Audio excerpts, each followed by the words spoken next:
应中央政治局委员、外交部长王毅邀请，英国外交发展大臣克莱弗利于30号对中国进行正式访问。英国舆论认为，克莱弗利这次访华的重要关键词是接触，因为欧洲主要国家领导人此前已经完成访华，拜登核心幕僚近期也不断地赴北京沟通，这让英国近年来的对华政策陷入孤立。克莱弗利此访是否意味着苏纳克政府的对华政策转向务实态度？来看看报道。国家副主席韩正30号在北京会见英国外交发展大臣克莱弗利。韩正表示，中英建立大使级外交关系半个多世纪，各领域务实合作取得积极成果。面对当前国际形势中的风险挑战，中英作为联合国安理会常任理事国和世界主要经济体，要秉持相互尊重、合作共赢的精神，照顾彼此核心利益和重大关切，在国际和地区事务中保持沟通，共同推动世界和平与发展。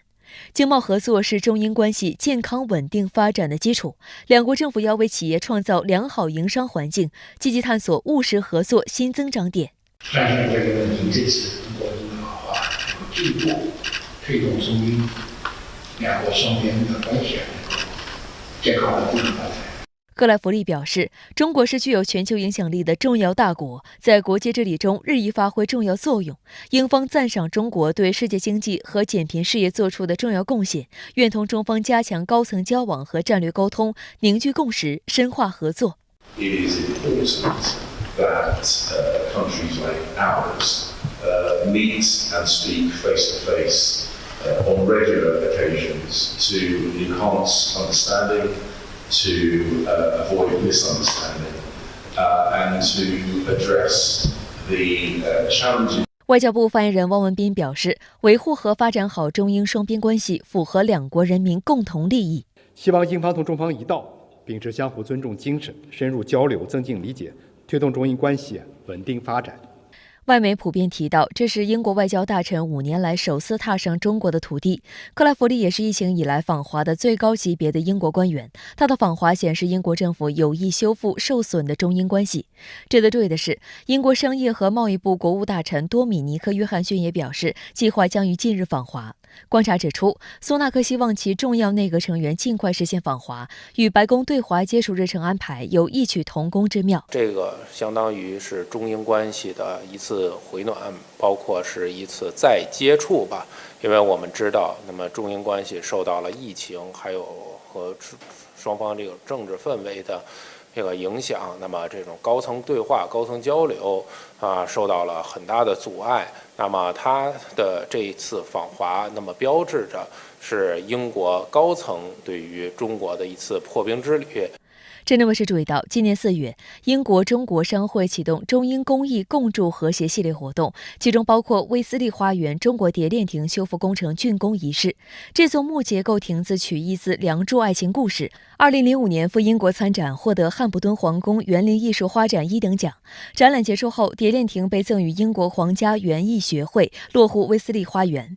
3个月后的7月14号，在印尼雅加达举行的第56届东盟外长会议及系列会议期间，王毅曾和克莱弗利简短交谈。克莱弗利当时表示，再次祝贺中方成功促成沙特同伊朗实现和解，赞赏中方在涉及国际重大和平安全问题上发挥关键作用，表示期待同中方保持高层交往和战略沟通，为双边关系增添积极因素。王毅则表示，作为联合国安理会常任理事国，中英承担着维护世界和平稳定的共同责任，理应展现大国担当，携手应对全球挑战，相互尊重各自核心利益，不干涉彼此内政，是中英友好合作的应有之义。中方致力于发展稳定互惠的中英关系，愿同英方保持战略沟通，积累互信，推动中英合作取得积极成果。外界注意到，克莱弗利对这次访华十分重视。英国政府网站29号发布了克莱弗利启程前往北京之前的一段话。他说：“我们要在一系列问题上处理好与中国的关系。没有中国，任何重大的全球问题，从气候变化到疫情预防，从经济不稳定到核扩散，都无法解决。中国的规模、历史和全球重要性不能被忽视。”卡梅伦首相执政时期，中英开启黄金时代，但在鲍里斯及其继任者特拉斯时期，中英关系陷入低谷。在美国推进印太战略与中国开展大国竞争背景下，与美国有着特殊关系的英国积极配合美方战略，没少在奥库斯、五眼联盟等合作框架内炒作所谓中国威胁，还在 5G、科技、投资以及香港问题等方面对华打压。英国政坛弥散着对华强硬的歪风。